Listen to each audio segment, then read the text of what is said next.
Kinwestiyon ng kampo ni Ramil Madriaga ang timing ng kasong perjury na isinampa ni Vice President Sara Duterte laban sa kanya. Iginiit nila na hindi ito dapat gamitin para takutin o patahimikin ang mga testigo tulad ni Madriaga na nagpakilalang former aide at bagman umano ng Vice Presidente.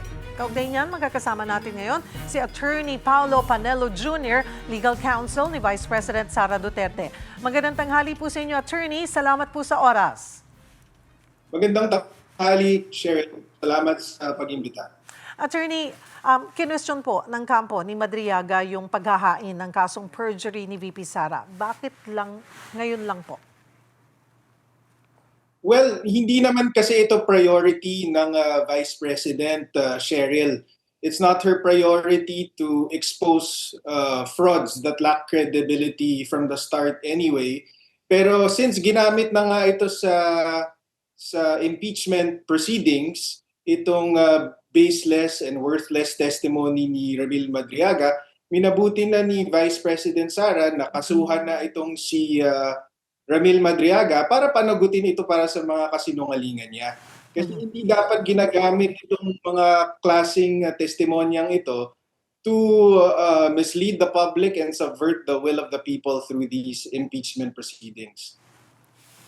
Ayon po sa abogado ni Madriaga na si Attorney Raymond Palad, may kinalaman daw ang pagsasampa ninyo ng kasong perjury sa paggamit sa affidavit ni Madriaga sa impeachment complaint laban sa bise?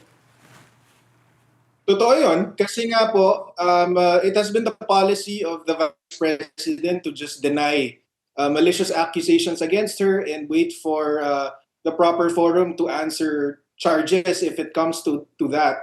But then, kung gagamitin itong malicious accusations na to in a proceeding so important like the impeachment, then dapat managot yung mga dapat managot dito. So unang-una dito si Ramil Madriaga. At gusto rin namin kasi ipakita sa taong bayan na yun, kung ito ang basihan ng impeachment, yung baseless, worthless, and perjured testimony ni Ramil Madriaga, nangangahulugan lang na purely political ang motives ng mga nagtutulak ng impeachment laban sa kanya.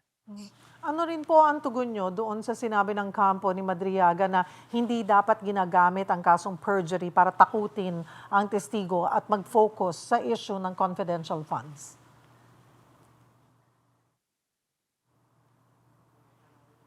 Hindi po namin siya tinatakot at hindi po namin siya pinipigilan mag-testify. And in fact, gusto po namin niyang sagutin yung reklamo laban sa kanya.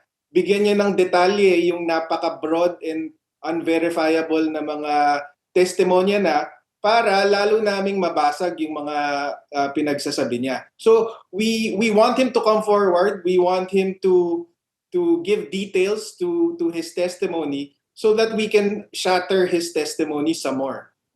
Attorney, doon po sa complaint affidavit, sinabi ninyo na hindi magkakilala sina VP Sara at Madriaga. Ano po yung ebidensyang hawak nyo para nga patunayan na hindi po ito totoo? Okay, so maliban sa mga certification mula sa mga iba't ibang ahensya ng gobyerno na sinabing naging miyembro or parte itong si Ramil Madriaga katulad ng PSG, VP-SPG, Department of Education, pati na yung Davao City Mayor's Office. Meron tayong mga supporting testimonies mula sa mga testigo na nagpapatunay na hindi magkakilala si VP Sara and si Ramil Madriaga. Isa na dito si Attorney Ryan Kilala, na kaibigan ni VP Sara, na ang testimonya ni Ryan Kilala is kailangan yung Isip Pilipinas na sinasabing pinabuo daw ni VP Sara kay Ramil Madriaga for purposes of the campaign, hindi pala kilala nitong si VP Sara itong Isip Pilipinas kung hindi dahil dito kay Attorney Ryan Kilala na nagpakilala kay Ramil Madriaga kay VP Sara at nag-arrange ng mga campaign events like virtual meetings with the then vice presidential candidate Sara Duterte. So ito nagpapatunay na imposibleng utusan ni VP Sara si Ramil Madriaga na buuin tong isip because prior to the introduction of Attorney Kilala to Madriaga, hindi naman niya kilala to. At pagkatapos nun, hindi niya na matandaan si Ramil Madriaga kasi sobrang limited nung interaction nila. Binanggit po ni VP Sara na si Madriaga ay akusado sa kasong kidnapping at nagpapanggap lamang na dating campaign supporter. So may kaugnayan po ba ito dun sa kredibilidad ng kanyang affidavit?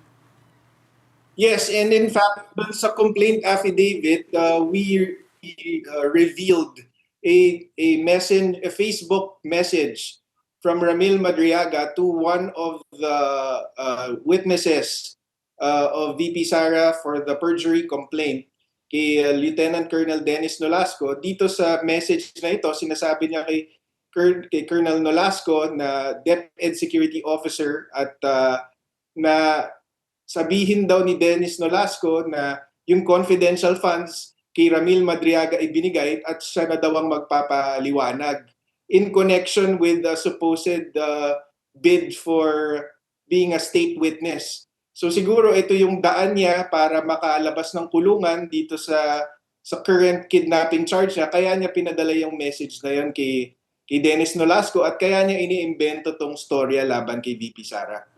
Iginiit po ng kampo ni Madriaga, ginawa raw ang affidavit ng my good faith.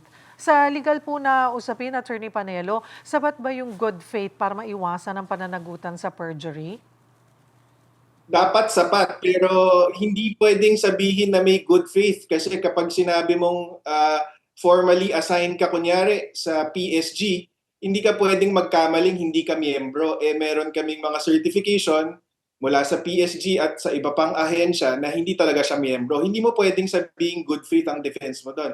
Hindi mo pwedeng sabihin na in good faith na inutusan ka ni VP Sara na bumuo ng grupo or gumawa ng trabaho para sa kanya kung hindi pa kayo magkakilala. Hindi pwedeng defense ang good faith para doon. Ano po ang susunod na hakbang ng kampo ni VP Sara habang dinidinig ang kasong perjury sa piskalya? Bukod kay Ramil Madriaga, pinag-aaralan din ng kampo ni VP Sara kung may iba pang dapat kasuhan. Yung mga nagkakalat ng malicious falsehoods against her. Kasi naninindigan na po siya na hindi na pwedeng hayaan itong mga to, kailangan ng panagutin sila. So attorney, sino po ito? May masasabi ba kayong pangalan or ilan po itong pinag-aaralan na pwede pang sampahan ng kaso po? Wala pa ho. Wala pa namang konkreto, pero nasa plano po yan. Marami pong salamat sa inyong oras, Attorney Paulo Panelo Jr., Legal Counsel ni Vice President Sara Duterte. Magandang tanghali po.